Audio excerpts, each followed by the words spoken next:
Alright, when you get your, this is the Ultrex or the Garmin bracket, when it's shipped, it's going to have a bolt in it with the little white washers.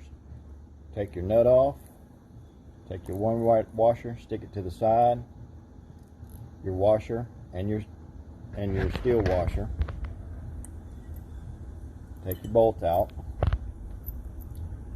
take your center washer, put over the hole, lay your mounting bracket on it, line that one up, put your lever knob in, turn it over, white washer, stainless steel washer, and nut, and then tighten everything up. And that'll let you be able to make adjustments.